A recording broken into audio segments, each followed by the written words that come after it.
नमस्कार दोस्तों, मैं हूं सचिन पथरिया से। मैं हूं बेबस मजबूर आईसीयू में जा चुके बुंदेलखंड की कहानी। क्या आपको पता है मध्य प्रदेश का वह कौन सा जिला है जहां बेरोजगारी ने गहरा घाव दिया है?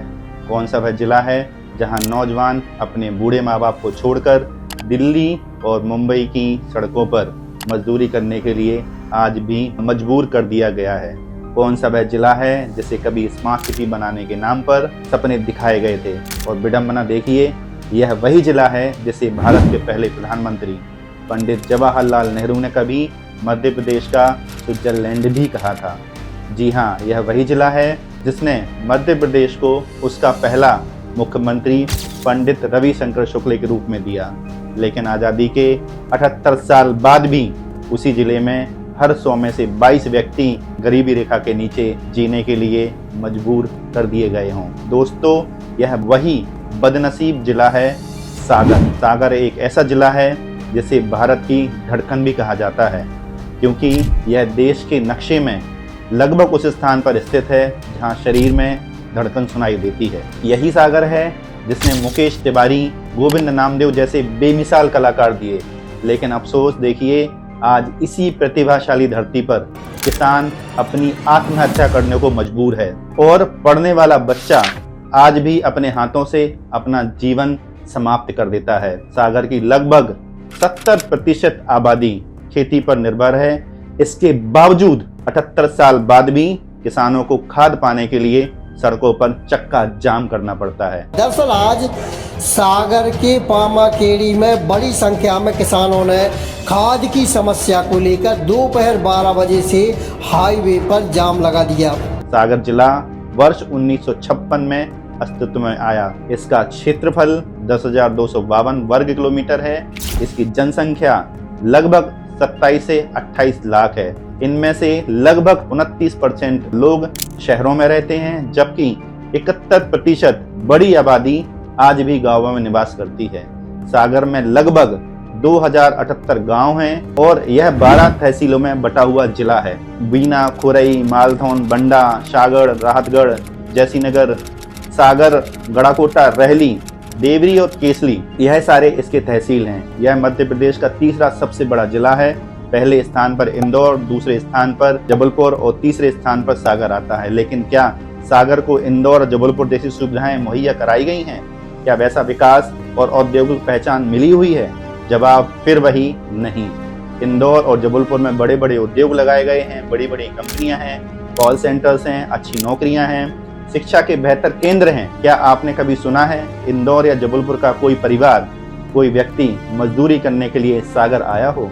फिर जवाब आता है नहीं, क्योंकि हमारे नेताओं ने बुंदेलखंड को मानो मजदूर पैदा करने वाली फैक्ट्री बना दिया है। गाँव में बच्चे नहीं मानो मजदूर पैदा किए जाते हैं। सागर में महिलाओं की साक्षरता महज 67% है, लेकिन इनमें से बड़ी संख्या ऐसी है जो केवल लिखना और पढ़ना भर ही जानती है।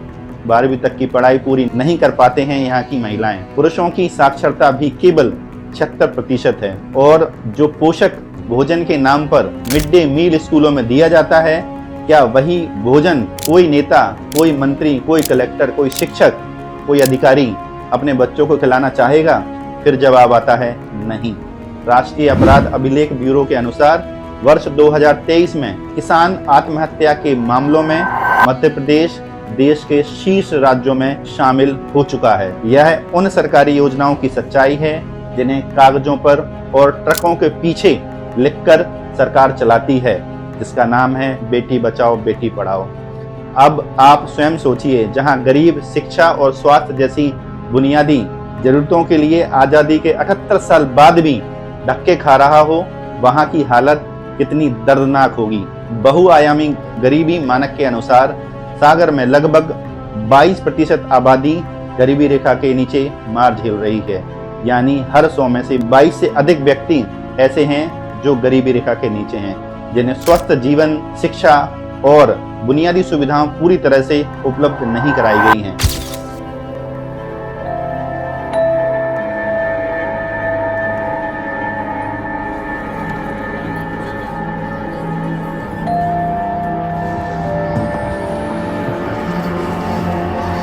यह केवल आंकड़ा नहीं बल्कि रोजमर्रा के संघर्षों की जीवंत कहानी है। सागर में सरकारी स्कूलों की संख्या लगभग 2700 से 2800 के बीच है। कहने को तो यह संख्या बहुत बड़ी दिखाई देती है, लेकिन सरकारी शिक्षक भी योग्य होते हैं क्योंकि ये कठिन परीक्षाएं पास करके इस पद पर पहुंचते हैं। लेकिन फिर ऐसा क्या है कि यही बच्चों के भविष्य की जिम्मेदारी लेने वाले लोग अपने बच्चों को सरकारी स्कूलों के बजाय प्राइवेट स्कूल में पढ़ाना पसंद करते हैं? इसका सीधा उत्तर सागर के कई सरकारी विद्यालयों की बदहाल स्थिति में छुपा हुआ है। सागर में शिक्षा की बुनियादी व्यवस्था को लेकर किए जा रहे दावों की पोल खोलती तस्वीरें नजर आई। काकागंज वार्ड में मौजूद सरकारी स्कूल का भवन इतना जर्जर हो चुका है कि ये किसी भी दिन बड़े हादसे का कारण बन सकता है। बुंदेलखंड के नागरिक हर छोटी बड़ी वस्तु, दोपहिया से लेकर कार तक, बच्चों के पैदा होने के बाद लगने वाले डायपर से लेके बिस्किट तक, नमकीन तक, हर प्रोडक्ट पर, और चाहे वह सीमेंट ही क्यों ना हो, घर बनाने के हर प्रोडक्ट पर जीएसटी सरकार इनसे वसूलती है। फिर आपको अच्छे स्कूल, अच्छे अस्पताल और सुविधाएं क्यों नहीं देती? मतलब पैसा आपका, लेकिन मौज लेते हैं नेता और उनके रिश्तेदार या नेताओं के चमचे। लेकिन सरकार लाखों की तनख्वाहें अपने कर्मचारियों को देने के बावजूद अपने ही कर्मचारियों से ठीक से काम नहीं ले पाती। ये आपके मेरे मेहनत से कमाए हुए पैसों का दुरुपयोग ही तो है। किसी की कोई जवाबदेही निश्चित ही नहीं है इस सरकार में। यह व्यवस्था की विफलता है। सरकार के पास प्रभावी निगरानी व्यवस्था बिल्कुल भी नहीं। हर योजना के बाद उसकी मॉनिटरिंग सिस्टम का अता पता नहीं है। सरकारी अस्पताल में मुस्तैदी से होने वाले डॉक्टर अपने बच्चों का इलाज सरकारी अस्पताल में नहीं कराते। इसका सीधा अर्थ है यही कि जिस व्यवस्था की कुर्सी पर बैठे हुए हैं ये लोग, उन्हें स्वयं उसी कुर्सी पर विश्वास नहीं है कि वह उनके बच्चों का भविष्य बना सकती है, सरकारी अस्पताल में उनका इलाज ठीक से हो सकता है। तो क्या हमारी सरकार ऐसा कोई नियम बना सकती है कि जनता के पैसे से वेतन लेने वाले लोग हैं या लेते हैं, चाहे वह विधायक हो, मंत्री हो, कलेक्टर हो, एसपी हो, डॉक्टर हो, शिक्षक हो, प्रोफेसर ही क्यों ना हो और अन्य सरकारी कर्मचारी हों, उनके बच्चे पढ़ाई सरकारी स्कूलों में ही करेंगे, उनका इलाज सरकारी अस्पतालों में ही होगा। जिस दिन यह व्यवस्था लागू हो जाएगी उसी दिन मानो सरकारी संस्थाएं सुधरने लगेंगी, शिक्षा और स्वास्थ्य दोनों में वास्तविक परिवर्तन दिखाई देने लगेगा। अब बात करते हैं बेरोजगारी की। सागर के लगभग 90,000 युवाओं ने बेरोजगारी पोर्टल पर पंजीयन कराया हुआ है। ये कोई अनपढ़ लोग नहीं हैं, ये पढ़े लिखे लोग हैं, डिग्रीधारी युवा हैं। इनकी आंखों में डिग्री की चमक तो है, लेकिन रोजगार की तलाश में दर दर भटकने को मजबूर भी हैं यही युवा। इतने बड़े जिले में बीते दशकों में यहाँ के नेताओं ने ऐसा कोई बड़ा उद्योग ढांचा खड़ा नहीं किया है जो स्थानीय लोगों को सम्मानजनक रोजगार दे सके। कुछ नेता 20-20, 30-30 वर्षों से राजनीति में कुंडली मारकर जमे हुए हैं। इनको अपने जिले और तहसील के हर नागरिक की लाचारी की, बेरोजगारी की, बदहाली की जानकारी तो होगी ही इतने सालों में, लेकिन उद्योग की बात जब आती है तो इन नेताओं को सांप सूंघ जाता है। क्या इनको पता भी है उद्योग कैसे लगाया जाता है? मैंने अपने जीवन में बहुत गरीबी देखी है। होश संभाला था तो 2 वक्त की रोटी कमाने के लिए परिवार जूझ रहा था। तो मैं भूखा रहा हूँ। कॉलेज की डिग्री लेने के बाद भी मैंने जूठी थालियां ढाबों पर टेबल साफ की है। मुझे पता है हमारे बुंदेलखंड के लोग कैसी कैसी स्थिति में लोगों की गालियां सुनकर बद से बदतर जीवन जीने के लिए मजबूर हैं। कभी मुंबई में गैर मराठी होने पर गाली खाते हैं। अगर मराठी में महाराष्ट्र में रहना है तो मराठी में बात करना पड़ेगा, नहीं आती तो सीखो। कभी गुजरात में गैर गुजराती होने पर मजबूरी बस अपने बच्चों को किसी नाली के बाजू में, किसी बिल्डिंग के ढांचे के नीचे जीवन देने को मजबूर हैं। नेताओं और सरकारी पदों पर बैठे लोग अपने बच्चों के भविष्य की चिंता तो करते हैं, लेकिन आम जनता के बच्चों को वे मजदूर बनाने के रास्ते पर ही छोड़ देते हैं। बड़ी शान से कहा जाता है कि मैंने बहुत काम किया है अपने क्षेत्र में। जो नेता 20-20, 30-30 सालों से हैं, उनके बच्चों का जीवन देखिए, बड़ी बड़ी कारों में, बड़े बड़े आलीशान घरों में और अच्छी सुविधाओं से युक्त गुजर रहा है। वहीं गरीब का बच्चा सिर्फ मजदूरी करने के लिए, बदहाल जीवन जीने के लिए पैदा हुआ है। और अब सवाल वही है, रोजगार कहाँ है? एक रिपोर्ट के अनुसार मध्य प्रदेश सरकार ने बुंदेलखंड के पिछड़े क्षेत्रों में, जिनमें सागर भी शामिल है, के लिए विशेष औद्योगिक प्रोत्साहन पैकेज को मंजूरी दी थी। कहा गया कि इससे लगभग 29,000 लोगों को प्रत्यक्ष नौकरियां मिलेंगी। लेकिन आज सवाल उठता है, वह रोजगार है कहां? सागर को बुंदेलखंड का स्विट्जरलैंड बनाने के वादे तो किए, लेकिन यहां उद्योग का ऐसा अकाल क्यों है? आखिर कब तक बुंदेलखंड का युवा अपनी जवानी दिल्ली, मुंबई, गुरुग्राम की सड़कों पर, झुग्गियों में, गंदे नालों के किनारे गुजारने पर मजबूर रहेगा? अगर सागर के लोगों की सालाना प्रति व्यक्ति आय देखें तो वर्ष 2022-23 में यह लगभग 1,22,000 रुपए बताई गई थी। क्या सच में लोग यहाँ 10,000 रुपए महीने कमाते हैं? यह आंकड़ा सिर्फ कागजों पर ही अच्छा लगता है। असल जिंदगी में महीने में 5,000 कमा ले कोई व्यक्ति बुंदेलखंड का, तो उसके लिए ये एक बड़ी सफलता है। गरीबों के बीच वही इंदौर में प्रति व्यक्ति आय लगभग 2,58,000 रुपए है, भोपाल में लगभग 2,40,000 है, कटनी में 2,31,000 है और नर्मदापुरम जैसे जिले भी सागर से ही आगे नजर आते हैं। तो समाधान क्या है? मध्य प्रदेश सरकार को सागर की आधिकारिक रूप से फूड प्रोसेसिंग फर्नीचर हब घोषित करना चाहिए। जो नेता दशकों से बैठे हुए हैं, कुर्सियां तोड़ रहे हैं, उन्हें हटाकर नए लोगों को लाना चाहिए जो रोजगार देना जानते हैं, जो फैक्ट्री लगाना जानते हैं, जो छोटा बड़ा उद्योग लगाना जानते हैं, उन्हें आगे लाना होगा। कलेक्टर साहब को जिम्मेदारी लेनी होगी कि वह जनता के बीच जाएं, देखें किस प्रोडक्ट की जरूरत है हमारी जनता को, जिले में क्या बनाया जा सकता है। दिल्ली, मुंबई, गुजरात में लाखों फैक्ट्रियां लगा रहे लोग ऐसा क्या दिक्कत झेल रहे हैं जिसकी वजह से वो सागर में या बुंदेलखंड में फैक्ट्री नहीं लगा पा रहे हैं? इसके लिए सिर्फ काम करना पड़ेगा, एसी वाले ऑफिस से निकलना होगा। हजारों नहीं तो दर्जनों फैक्ट्रियां तो लगाई ही जा सकती हैं, जिसमें साबुन की, तेल की, कंघी, मग्गा, बाल्टी, रोजमर्रा की जरूरतों के लिए व्यापारी दिल्ली जाता है, मुंबई जाता है खरीदी के लिए। क्या आप इन चीजों को बनाने के लिए जमीन नहीं दे सकते, बिजली पानी नहीं दे सकते? क्या 1 साल का टैक्स माफ नहीं कर सकते? अगर ये सब करेंगे तो फिर देखिए, जैसा दिल्ली मुंबई में फैक्ट्रियां लगी हैं, उससे कहीं ज्यादा फैक्ट्रियां बुंदेलखंड में लगेंगी। लेकिन नेताओं को और कलेक्टर साहब को इतनी समझ भी होनी चाहिए। इसके लिए जमीन पर उतरना भी पड़ेगा, अपनी आलीशान जिंदगी से बाहर निकलकर। सागर और आसपास के बुंदेलखंड के क्षेत्र में टमाटर, मूंगफली, चना, दाल और गेहूं का उत्पादन के लिए ही ये सागर जाना जाता है। अगर वन डिस्ट्रिक्ट वन प्रोडक्ट के तहत इन कच्चे उत्पादों को सीधे बेचने की बजाय आप प्रोसेस किया जाए, जैसे टमाटर का सॉस और प्यूरी बनाई जाए, मूंगफली से तेल और पैक्ड स्नैक्स बनाया जाए, तो उनकी कीमत 2 से 3 गुना बढ़ सकती है। उदाहरण के लिए किसान कच्चा टमाटर 8 से 10 रुपए किलो, मैक्सिमम 20 रुपए किलो में बेचता है, लेकिन वही उत्पाद प्रोसेस होकर 80 से 120 रुपए किलो तक बिकता है।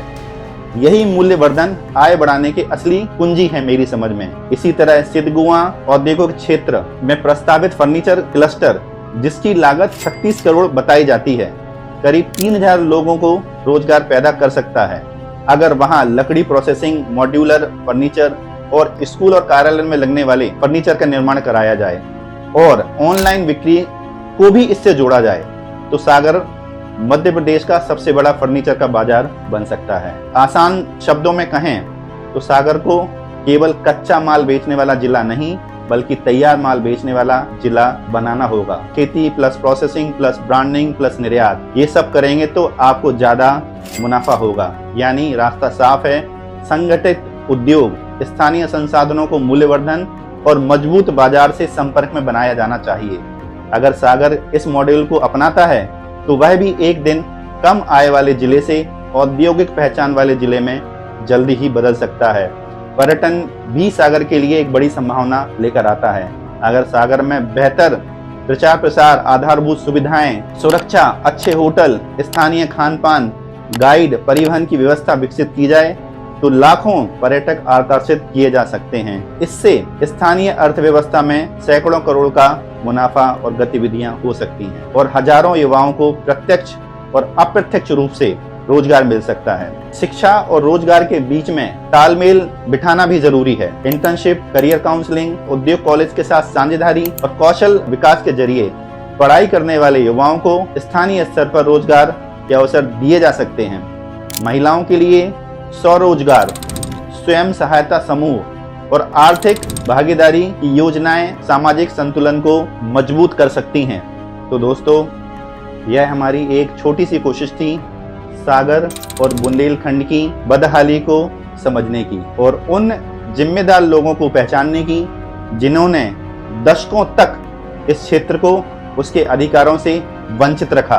मैंने अपना जीवन शिक्षा और सही दिशा में काम करके बदला है, किसी की चापलूसी करके नहीं।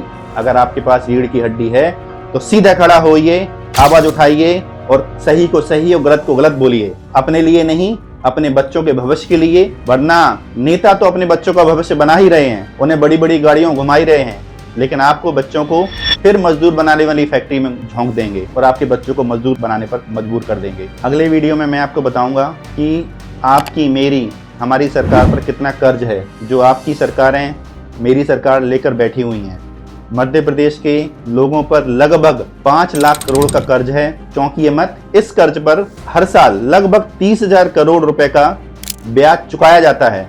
यानी मध्य प्रदेश का जितना पूरा शिक्षा बजट है 30,000 करोड़ का, उतना ही ब्याज हमारी सरकार हर साल उस पैसे पे देती है जो कर्ज लिया हुआ है। सोचिए ये कैसा मुखिया है हमारे परिवार का जो कमाई से ज्यादा कर्ज पर चलता है। अगले वीडियो में मैं आपको बताऊंगा मध्य प्रदेश के कर्ज, ब्याज और टैक्स के उपयोग के आंकड़े, कि किस तरह आपके, मेरे, गरीब लोगों के टैक्स और जीएसटी के दिए हुए पैसे से हमारी सरकारें क्या उपयोग करती हैं, कैसे आपकी और मेरी जेब पर बोझ बढ़ता जा रहा है।